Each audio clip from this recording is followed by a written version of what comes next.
Assalamualaikum warahmatullahi wabarakatuh. Perkenalkan, nama saya Riri Santika dengan NIM 4215278 dari Prodi PGMI semester 4, mata kuliah kurikulum MI atau SD. Nama dosen pengampu Bapak Saripudin, MPDI.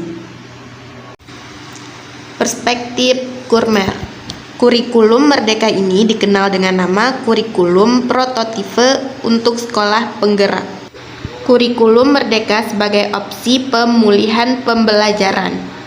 Kurikulum Merdeka merupakan kurikulum dengan pembelajaran intrakurikuler yang beragam di mana konten akan lebih optimal agar peserta didik memiliki cukup waktu untuk mendalami konsep dan menguatkan kompetensi. Kurikulum Merdeka adalah kurikulum hasil kebijakan Kementerian Pendidikan, Kebudayaan, Riset, dan Teknologi Kemendikbud Ristek sebagai opsi tambahan dalam rangka melakukan pemulihan pembelajaran selama 2022 sampai 2024. Kurikulum Merdeka adalah kurikulum yang bertujuan untuk mengasah minat dan bakat anak sejak dini dengan berfokus pada materi esensial, pengembangan karakter, dan kompetensi peserta didik. Kurikulum operasional di satuan pendidikan. Kurikulum operasional di satuan pendidikan memuat seluruh rencana proses belajar yang diselenggarakan di satuan pendidikan sebagai pedoman seluruh penyelenggaraan pembelajaran. Untuk menjadikannya bermakna, kurikulum operasional satuan pendidikan dikembangkan sesuai dengan konteks dan kebutuhan peserta didik dan satuan pendidikan. Komponen dalam kurikulum operasional ini disusun untuk membantu proses berpikir dan pengembangan pembelajaran di satuan pendidikan. Dalam pengembangannya, dokumen ini merupakan hasil refleksi semua unsur pendidik di satuan pendidikan yang kemudian ditinjau secara berkala guna disesuaikan dengan dinamika perubahan dan kebutuhan peserta didik. Intrakurikuler berisi muatan atau mata pelajaran dan muatan tambahan lainnya jika ada. Mulak untuk SMK, maka pelajaran dan atau konsentrasi disusun oleh satuan pendidikan bersama dunia kerja. Proyek penguatan profil pelajar Pancasila menjelaskan pengelolaan proyek yang mengacu pada profil pelajar Pancasila pada tahun ajaran tersebut. Untuk PAUD, proyek penguatan profil pelajar Pancasila disatukan dalam kegiatan pembelajaran, tidak terpisah dengan intrakurikuler dan ekstrakurikuler. Untuk SMK, proyek ini ditambah dengan tema kebekerjaan dan budaya kerja, sehingga namanya menjadi proyek penguatan profil pelajar Pancasila dan budaya kerja. Kurikulum adalah seperangkat rencana dan pengaturan mengenai tujuan, isi dan bahan pelajaran serta cara yang digunakan sebagai pedoman penyelenggaraan kegiatan pembelajaran untuk mencapai tujuan pendidikan tertentu. Undang-Undang Sisdiknas 2003. Pemerintah pusat menetapkan kerangka dasar dan struktur kurikulum yang menjadi acuan untuk pengembangan kurikulum operasional satuan pendidikan. Konsep kurikulum Merdeka Belajar. 1. Pembelajaran berbasis proyek yang bertujuan mengembangkan soft skill serta karakter sesuai profil pelajar Pancasila. 2. Fokus pada materi esensial, sehingga ada waktu untuk pembelajaran mendalam untuk kompetensi dasar seperti literasi dan numerasi. 3. Fleksibilitas guru untuk melakukan pembelajaran yang terdiferensiasi berdasarkan kemampuan para peserta didik. 1. Struktur kurikulum Merdeka. 2. Capaian pembelajaran. 3. Pembelajaran dan asesmen.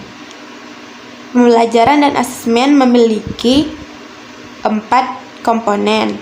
A. Prinsip pembelajaran dan asesmen. B. Perencanaan serta pelaksanaan pembelajaran dan asesmen. C. Pengolahan hasil asesmen. D. Pelaporan kemajuan belajar. 4. Proyek penguatan profil pelajar Pancasila. 5. Perangkat ajar. Perangkat ajar memiliki 3 komponen. A. Model proyek penguatan profil pelajar Pancasila. B. Modul ajar. C. Buku teks. 6. Kurikulum operasional satuan pendidikan. 7. Mekanisme implementasi kurikulum merdeka. 8. Evaluasi kurikulum pada satuan pendidikan pelaksana kurikulum merdeka. 8. Evaluasi kurikulum pada satuan pendidikan pelaksana kurikulum merdeka. 1. Struktur kurikulum. 2. Capaian pembelajaran. 3. Pembelajaran dan asesmen. 4. Penggunaan perangkat ajar. 5. Kurikulum operasional satuan pendidikan. Pelaksanaan kurikulum merdeka secara bertahap.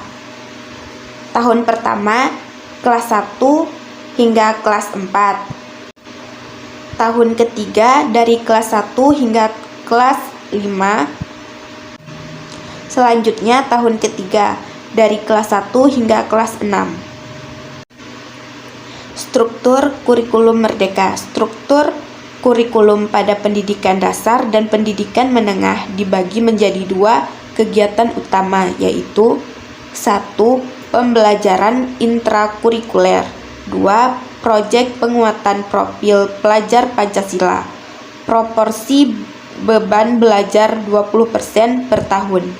Kegiatan pembelajaran intrakurikuler untuk setiap mata pelajaran mengacu pada capaian pembelajaran atau CP.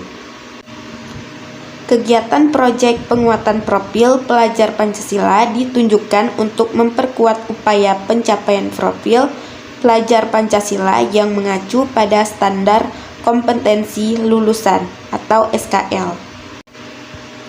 Pengaturan JP atau jam pelajaran. 1. Pemerintah mengatur beban belajar untuk setiap muatan atau mata pelajaran dalam jam pelajaran atau JP per tahun. 2. Satuan pendidikan mengatur alokasi waktu setiap minggunya secara fleksibel dalam 1 tahun ajaran.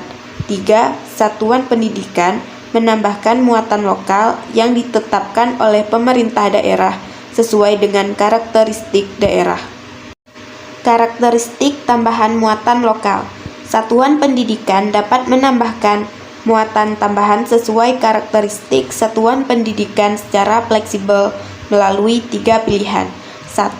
Mengintegrasikan ke dalam mata pelajaran lain. 2. Mengintegrasikan ke dalam tema proyek penguatan profil pelajar Pancasila. Dan 3. Mengembangkan mata pelajaran yang berdiri sendiri. Struktur kurikulum ada 3 fase. 1. Fase A untuk kelas 1 dan kelas 2. 2. Fase B untuk kelas 3 dan kelas 4. 3. Fase C untuk kelas 5 dan kelas 6. Berikut alokasi waktu kurikulum Merdeka SD.